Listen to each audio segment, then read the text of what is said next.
Hi everyone, yes, this is the theme, Women in Whiskey. This is something I was preparing for quite a long time and didn't know really how to approach it to make it suitable to, let's say, 45 minutes, 1 hour max. I don't know how it will go. I have a little idea though, because in fact I find the approach maybe that could work, you tell me. When I was planning, so I talked about this 1 year ago, and I had to plan a visit of a good friend of mine, who is I will dedicate also to her this video, along with others I'm gonna quote in a second, Anna. So I had to prepare a friendly visit for Anna. I'm explaining a bit to her whiskey over the years. It's a discovery for her, and I said there was a perfect occasion to receive her home to maybe kind of do a prototype of this video, picking a few whiskies to illustrate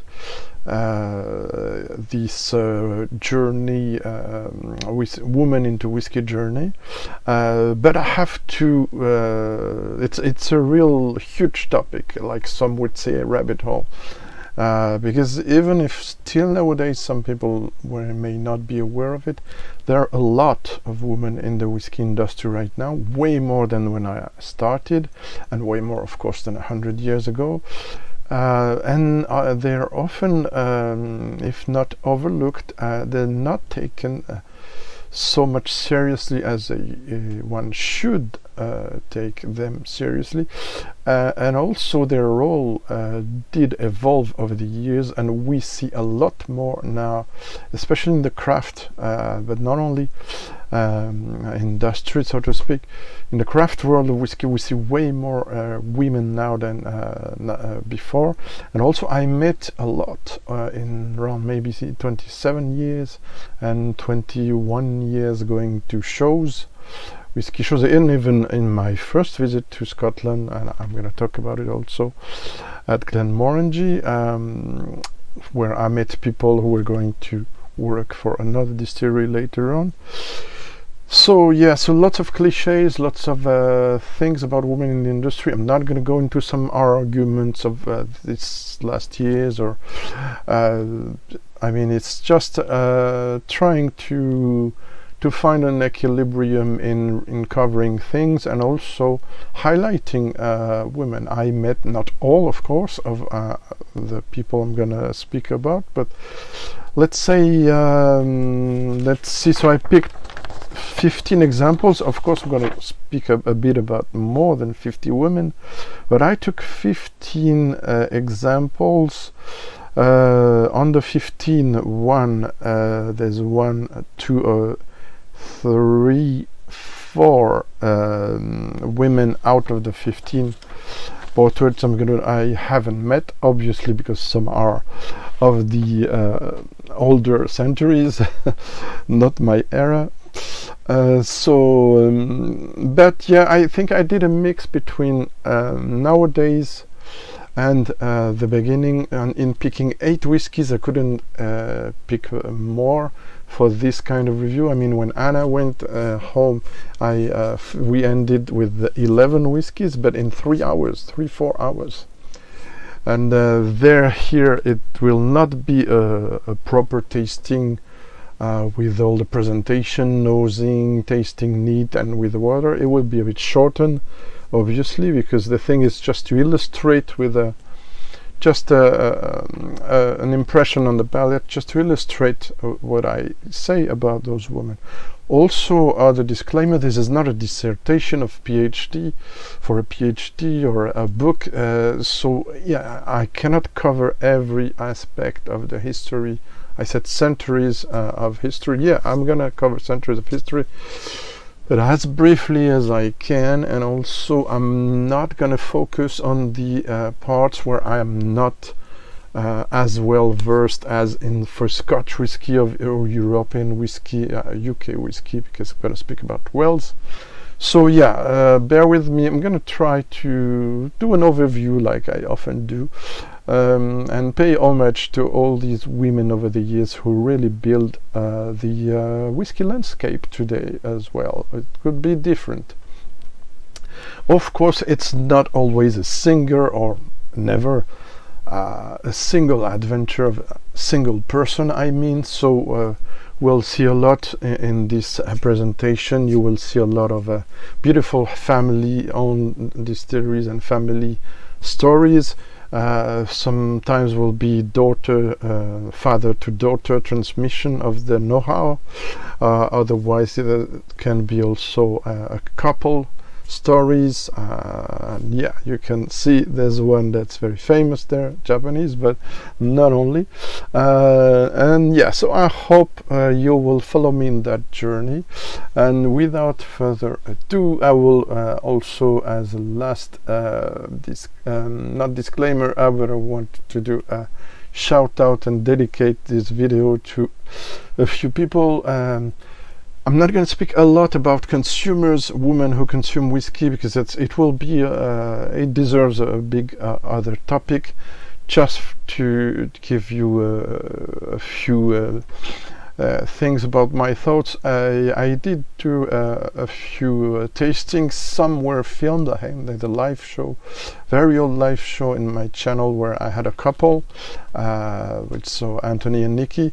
And yeah, some say women are better than men in assessing whiskies, blah blah blah. I don't know. I'm not here for this kind of things. I'm just gonna say that in few occasions when there was a couple, often I thought the woman was more precise than the man in his tasting notes.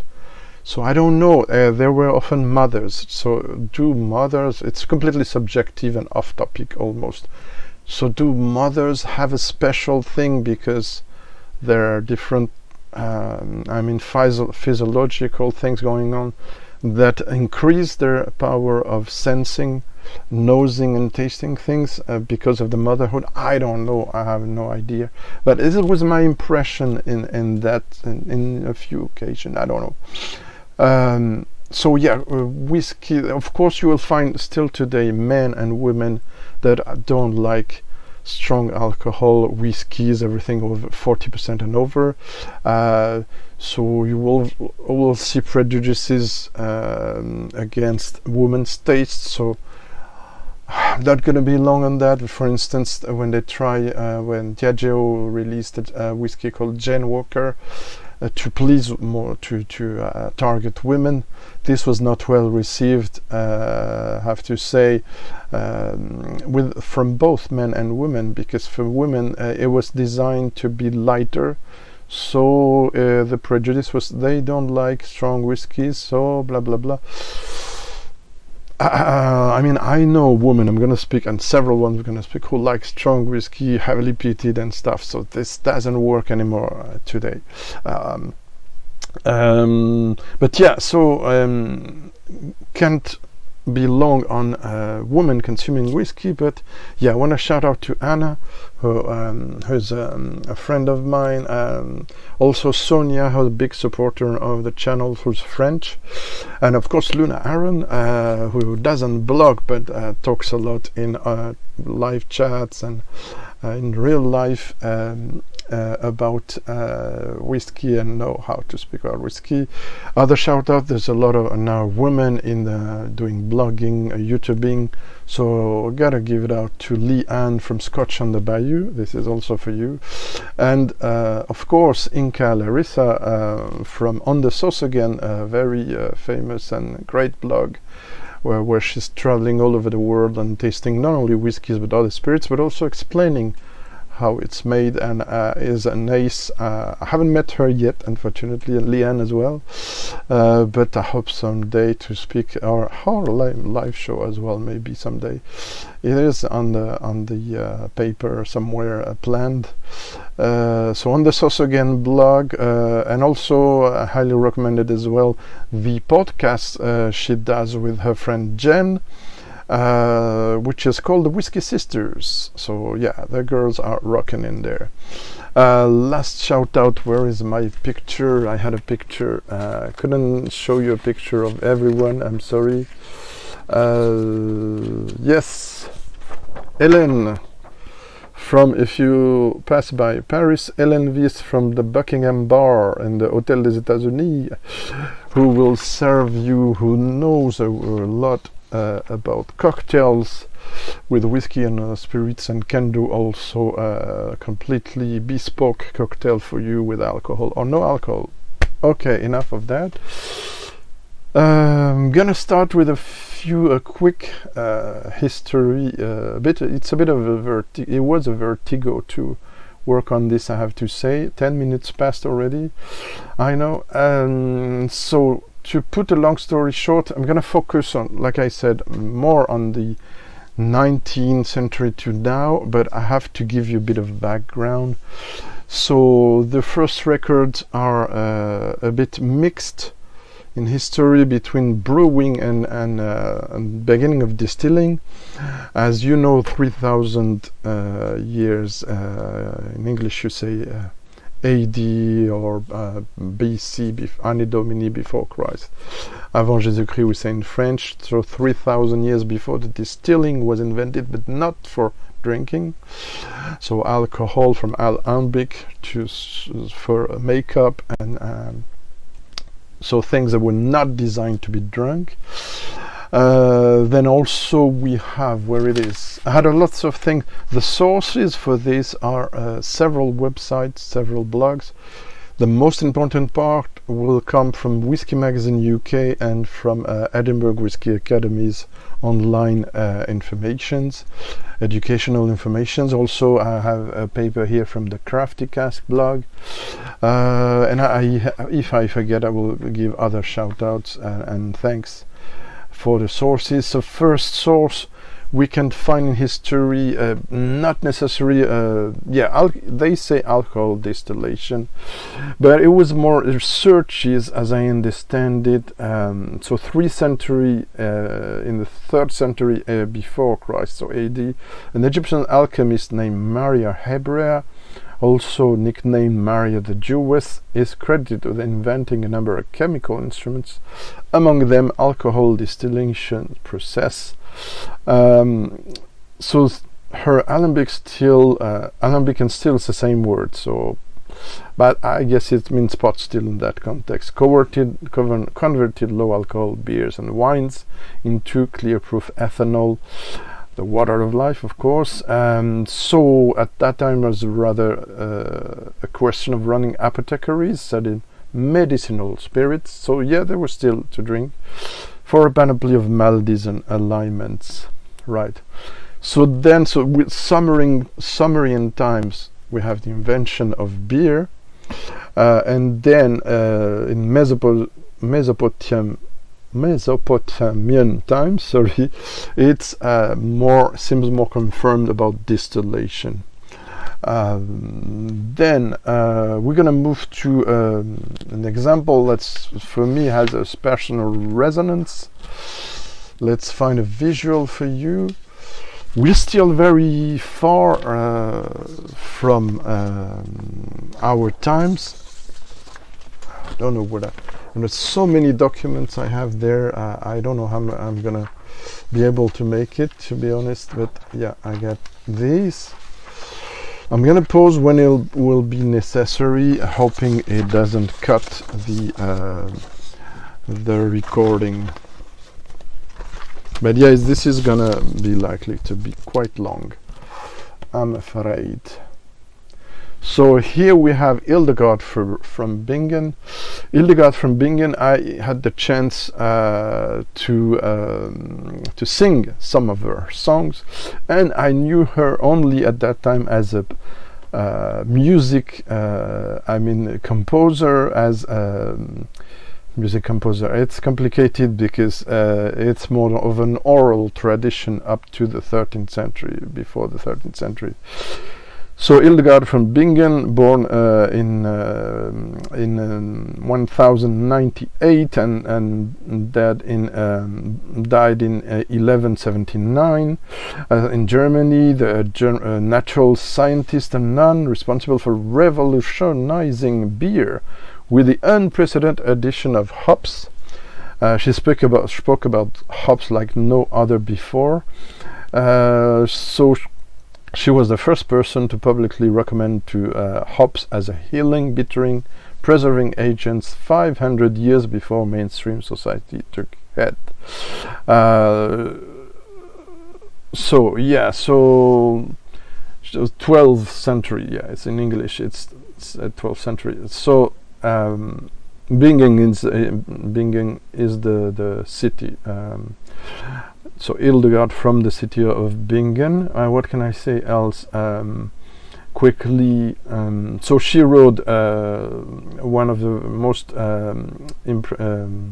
famous work about is still Liber Subtilatum Diversarum Naturam Creaturam, a book about the subtleties of diverse natural creatures, etc., etc.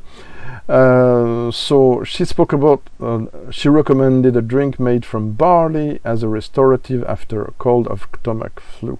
So we're not going to go long on that. So, but what you understand is, or you can understand already, is that, and we will find that at the end of our demonstration, if I may say, of this journey, because I can give up already that the last dram we will try will be a Lefroy. And of course, you know that Lefroy story was also about medicine. When there was a prohibition, there were things about. Sorry, I'm trying to find my papers. Right. So yeah, so we're gonna try Lefroy to end up the show, but we're gonna start with something else. So on my table, and yeah, I forgot to say I had to focus. I'm sorry.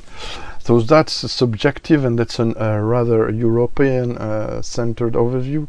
There's a lot of women in the North American industry. I'm not going to talk about them, a few exceptions maybe here and there, because it's too vast and I know it less well than and I had to cut the demonstration, if I may say. I had to restrict it. So I might do an episode 2. I don't know if you find it interesting. If I had time to do searches, I will quote some people. So I'm gonna speak more about women in the Scotch. I'm gonna speak about Scotland, Wales, Sweden, and France. Basically, for my examples, I forgot to say something. Hope it will not be cut there. Yeah. Just excuse me a minute. No, it's not. Yeah. So in a very interesting article called "Pioneer Scotch Whisky Women of the Past and Present," the Edinburgh Whisky Academy, they say that every stage of the Scotch and whisky industry was run until quite recent times exclusively by men. So every stage of production, vast majority of roles, management, finance, etc. But they were still found in secretarial, junior, clerical positions, bottling halls, etc. Now, the important thing to understand, and I discovered there in my searches, is like brewing, distilling began as a household industry in Scotland, whether in urban areas or countryside. So while the men and younger women as well, spend long periods away from the family, working on the land, manufacturing, or at sea, the making of beer was commonly entrusted, I didn't know that, to women who stay behind, along of course with cooking, other households. task, so many learn to distill their beer in small stills. So of course all this is illicit first, as for men story, but there's interesting first records of women making whiskey in the town councils of Glasgow, Edinburgh and other countries. For instance, they were present in when women were taking care of inns, hotels, lodging houses. There's large quantities of whiskey records found about consuming when Johnny Cochrane in the early 17th centuries. It was used for gifts, also for people. And first, one of the first records I struggled to find. Yeah, I have to move this. Few surviving descriptions of domestic whiskey making in Scotland, but the historian Isabel Glynn's research covered detail about trade in Kintyre, so Campbelltown, in the early 18,000s. So they found, for instance, at papers on a Campbelltown coppersmith called Robert Armour, details of he was making and repairing stills, mostly for local people. So around more than a fifth of his customers were women, working in partnerships with other women and men, taking turns to communal still and firm tunes, cottages for workers on a farm, etc. Distilling was providing a welcome source of income for poor and not so poor families, access to supply grains, and could earn cash from a finished product that required almost a small capital outlay on a pot, head or wall. So they sold their barley brie, so kind of poteen, to smugglers and dealers who would find buyers for cash in Scotland's cities. Then, before we start all the more known distilleries I'm going to work on, talk about today with bottles, among first records were also Gregor Adamson speaks about the whiskey industry on Arran, so he did find also references before the 1820. For instance, Peggy Donaldson was employed as a brewer at now closed Lanchant Distillery. It was the 1790s. Also, other women appear in the records of distilling and the Excise Acts of 1822 and 23. When suppression of the illicit trade, everything becoming legal. I have to go fast, and among the first examples, before we get to the two first here, so they were most best known on the records that the Edinburgh Whisky Academy does: Jane McGregor for Little Mill, Elizabeth Conacher Blair Athol, Elizabeth Phillips at Glenturret. We also find Marion McFarlane Lane for Port Dundas, and also Fred Minnick, who wrote a book which is also recommended there, Whiskey Women, Potomac Books 2013, mentions Margaret Sutherland as well, for she was a widow of Donald, who was taking care of the Dalmore distillery. So lots of things before we go, and then I'm going to speak about Cardew, but my first example here has to be something which starts the tasting, because it's a blend. So I had to start somewhere. And I'm going to highlight someone I never met, unfortunately, contrarily to others. Sorry, I'm going too fast. Because like often master blenders, men and women, they don't attend shows. They're behind the scenes, working hard to provide us a lot of stuff. And here I want to highlight, please stay stable. Yeah, I wanted to highlight Stephanie MacLeod, because I have at least two, but I have others. Two bottles from my collection that are worked, blended by her and her team. Of course, it's always a team. Aside from very tiny boutique distilleries, we have a team, men and women, sometimes only women. We're going to see also that example, and sometimes it's men and women, but there's a leader. And the story of I thought the story of Stephanie MacLeod was quite interesting, and I choose a bottle that doesn't exist anymore in its form, but has been changed. Now I chose a few bottles there that you might not find, but it's more to demonstrate things than something that you can buy afterwards. For a little of them, others you can find. So Stephanie MacLeod, I have a whole gathered lots of information, so I'm not going to be saying you everything, but it's an article from Whiskey Magazine from 2021, and it was important to also mention to you that she was it's someone who was, when was that, 2019, I think, if I'm not mistaken. Let me double check my presentation. Yeah, so she works from 1998 at DEWAR'S, and in 2006 she took the role of a master blender. And here she was elected, I think it was a wine enthusiast, best master blender of the world in 2019. So Stephanie MacLeod is a master blender of course, the DEWAR'S blend. You can see some expressions there. I have the 12. I owe you a big overview of DEWAR'S also, but I'm gonna reveal one of the whiskies there.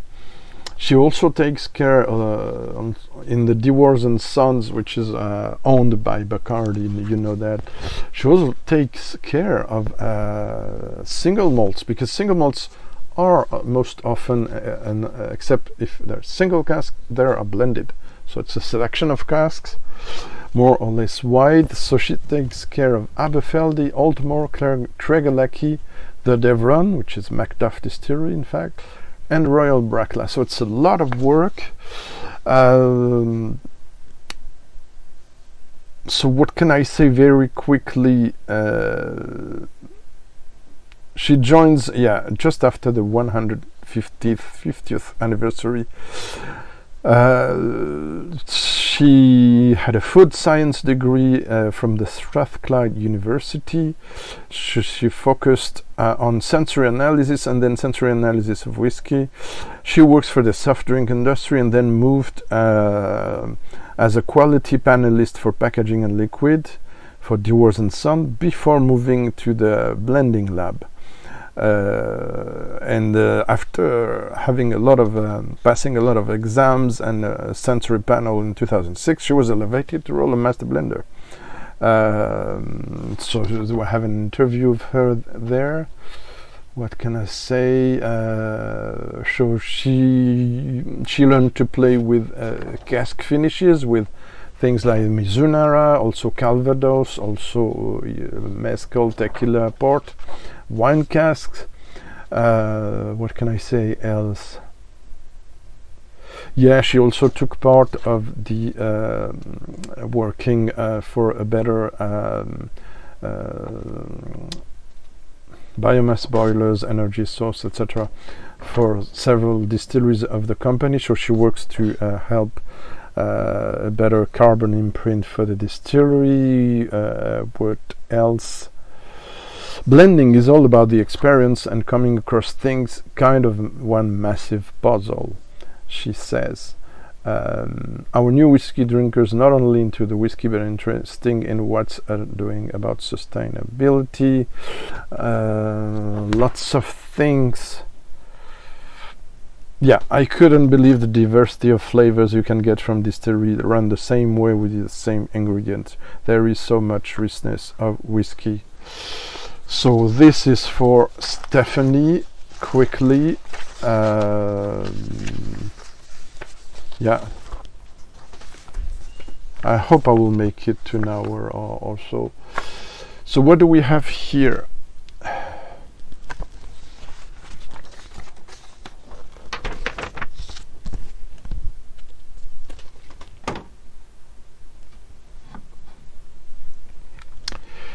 What do we have here? I can't believe it's half an hour. A blend which doesn't exist anymore. It's a signature.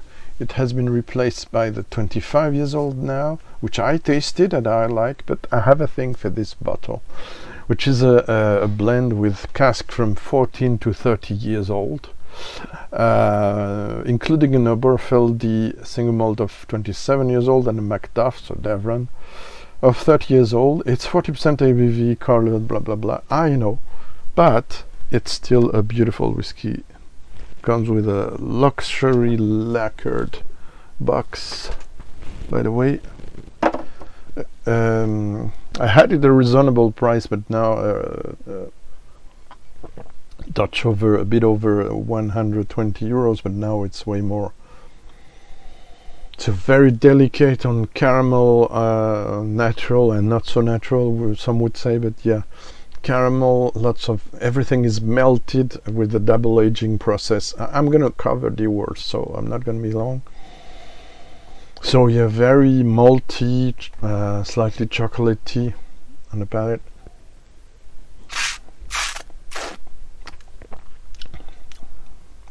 Lots of things going on. Candied fruit, dried fruit, apricot, oranges. Very malty again. Very smooth, I know. This will be a crowd pleaser, of course. But yeah, it's a milestone for the distillery when they did that signature. I'm gonna move on to the next example. The bottle is super heavy. Next example, you know it most probably if you follow. Before I take the bottle, yeah, it's a black and white picture, and I couldn't met her obviously because she died in 1961 and I'm born in 65. Who is this woman? You might recognize her nice smile and glasses. Any guess? We can see her there. Yeah, Rita Taketsuru. So Rita, and you can see her man here, Masataka Taketsuru. Of course, it's the most glamorous old couple of the world whiskey industry. So I have gathered some informations there. So Rita Taketsuru, born Jessica Roberta Cowan, and it was shortened to Rita, born in 1896 in Kirkintilloch, hard to spell, in Dumbartonshire, so a few kilometers from Glasgow. She died in 1961 in Yoichi, Hokkaido Island. So of course you know that, and people in Japan know that through the NHK TV drama called Masan 2014, which was cut in 15 minutes episode, and this is this is a crazy story. If you want to know more about Japanese whiskey and the history of Japanese whiskey, I'm not going to tell you that now, but go to see my long video about the Japanese whiskey rules, or my video about Nika, Yoichi, Miyagi-Kyo, etc. So she was born in a doctor's family, Rita, so in 1896. To put a long story short, she enters at the Glasgow University, Scotland's Glasgow University in 1918, is to study organic chemistry and applied chemistry, and of course it is where she met, and they met in fact at her house through all these studies and friendship first. So yeah, so Masataka Taketsuru, who was born in 1894, met her during his trip. You know, he went to Scotland to study at Glasgow University and visit 3 distilleries. But yeah, so you can find their marriage in the register office there in Glasgow in January 1920.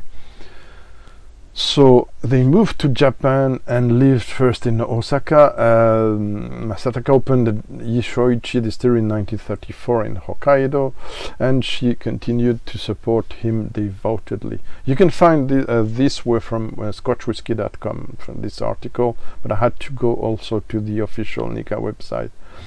So her importance, we will see more. So it's a long story, but it was complicated for her to be in Japan while there was World War One. So there she was even accused of having radio equipment to contact Allied submarines. It's a crazy story. So it was complete. She had a lot of issues with that. She also had issues with liver disease and tuberculosis. So unfortunately she died before him in 1961. She's buried in Yoichi together with her husbands, who later died in 1979. What's the legacy there? So aside from things that are not related to whiskey and honorable things, for instance, there's a national route in front of the main train in Yoichi called Rita Road in her honor. There's also Rita House in the designated tangible cultural property under Japanese law. Sorry. So there's Rita House if you visit Yoichi Distillery. I haven't been there, but I have friends going there. And also you can rely on Mac on Whiskey Planet to explain you the whole thing. Now I spoke also another woman I wanted to talk about. I didn't have much time. It's Emiko Kachi from it's the Nikka's international sales manager. So she explained there in the interview that Rita helped Masataka to produce his first whiskey in 1940. She played a very important role, provide not only moral support but financial support when they had a difficult time. They were producing apple at that time, which leads me to another picture. Have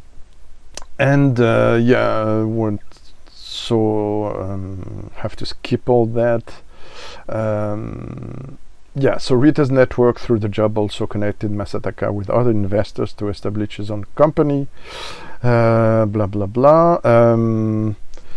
also wanted to show you something that was made in 2014, and I had the chance to try.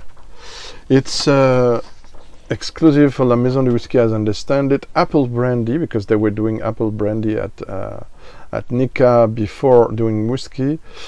It's a 30 years old apple brandy called Rita in tribute to her. So this was released in France, but it was a bit expensive, so I didn't bought it. Somewhere around 200 euros or more. But that was nice. A lot of depth. It's 30 years old, obviously. Kind of local Calvados. What I'm gonna try to pay tribute to her, simply the Norwich Statement 1, while I have the 12. This is the old packaging of the, this is the 12 packaging, and as you can see, the 12 looks exactly like it. It has changed since. The label now is a cream label. The content is a bit different. So my bottle is from 2016, if I'm not mistaken, and it's a famous Taketsuru pure malt, which mixes Miyagi-Kyo and Yoichi mainly. Here it is, 43%.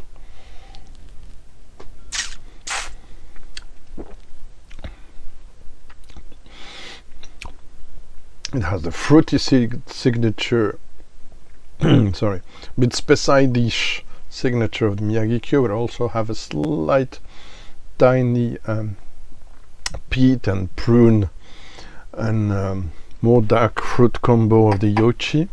I swallowed it too quickly. Sorry. So yeah, very nice. I spoke a lot about what they're doing, but yeah, I wanted to pay tribute to Rita there.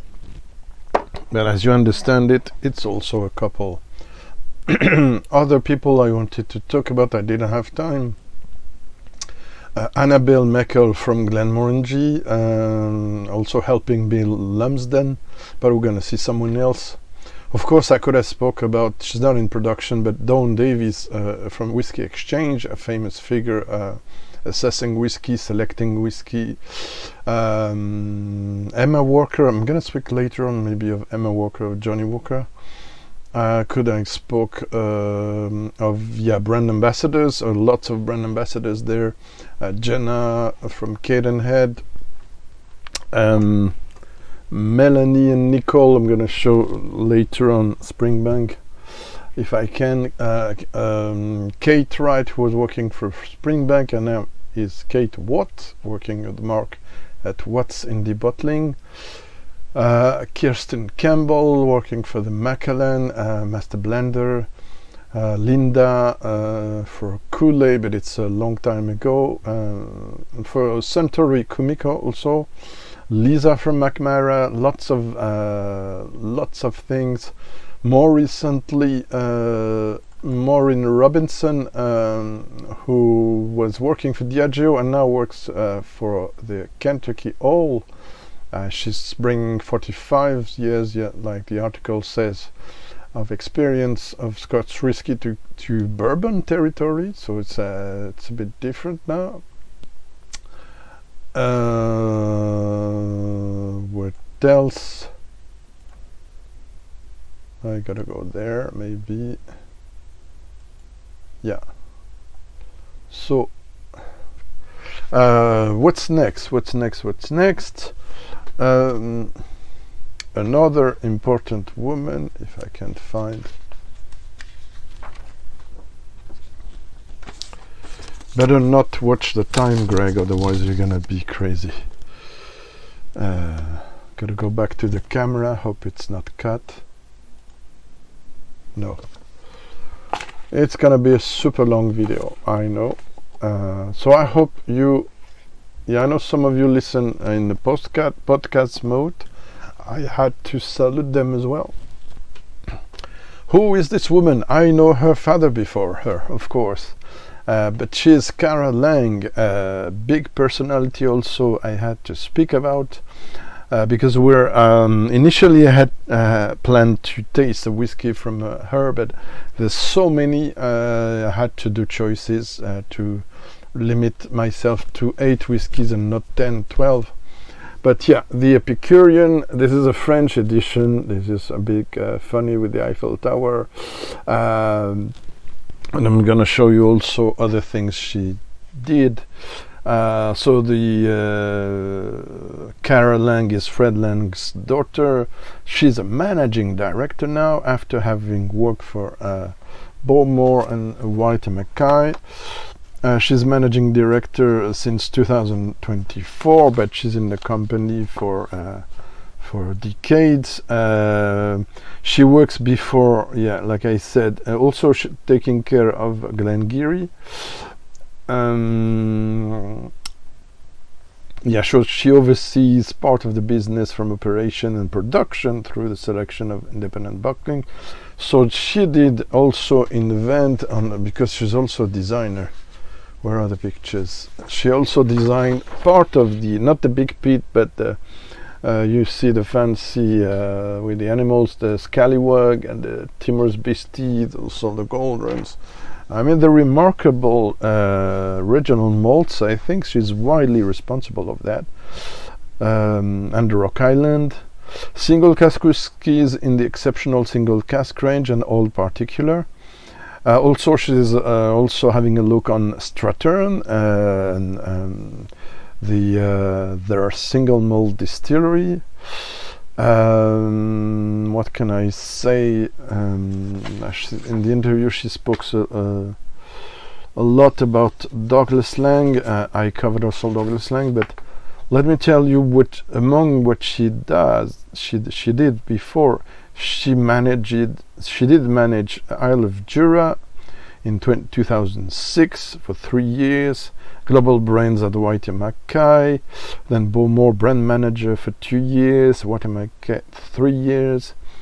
I mean, she is a true expert on what she does, and it's no joke position, if I may say. So yeah, wanted to pay tribute to Cara. She's also working in a couple, but she's doing a lot of work, and also kudos to her to be present in shows, because I know not many master blenders and sales manager are. It's a bit complicated. What comes next on my list? So not this one. Yeah. So I'm sorry, you saw in the thumbnail past and present. On the left you saw Bessie Williamson. Of course we're going to speak about Bessie Williamson and Lafroig, but because Lafroig is pitted, we're going to try it last. But she is very important in the 20th century. Bessie Williamson ran the distillery since 1934, more after the World War 44, up to 1972. But we're going to see her later on. Two other figures before the next one. Gotta give a shout out to someone who's on the sales manager, and I love this old picture because you can see her with her father. So she's the elder daughter. So Lynne McEWAN, of course, global marketing manager, brand ambassador for Brackla Distillery, and she was also taking care of, I don't know if she's still now, of Mary McDavid Independent bottler. She's from the beginning, the reopening of Brackla 2001, and for this I had to pick something rare and old, if I may say, the old 15 years old. Yeah, this is for you, Matt from Whiskey on the West Coast. I'm sure he'll enjoy that. Probably he knows it. So Lynne McEWAN, I met her my first Whiskey Live, so 20 years ago. So it's a strong personality, like also her father Jim and mother Barbara. Lots of stories. I had to cut a lot there if I still want to keep an hour long, and I will gonna go over that, I'm afraid. So we are passionate people, dedicated. I have an interview of her as well, but so she was someone not really involved in a whiskey at first, and like many other women and men in the whiskey industry, she had to learn things from scratch and support the family. Basically, it's all about that: family stories, couple stories, brother, sister, etc.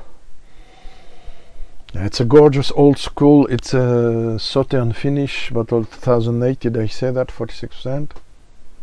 Tanjeva, Lynn, it's for you.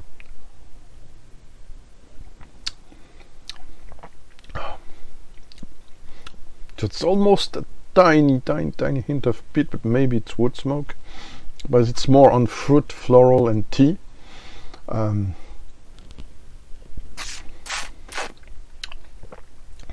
I'm gonna review it later on. I still owe you a Brackla review, I know. Most of the bottles I will speak about here, I spoke about my website. My website is currently in refurbishment, so I cannot lead you to my tasting notes, but I'm gonna still review this in due course, along with my other Brackla, Port Charlotte, and so please be patient. Gotta go a bit faster now. So yeah, beautiful Brackla 15. I have also the 16, which is older than the 16, I know. So we have a whiskey I'm not gonna try, but I have to speak about before we move to another craft distillery. We're gonna go to the history of whiskey, and then I couldn't met obviously this woman because she's from another era. We only have a few black and white portraits of her. Oops.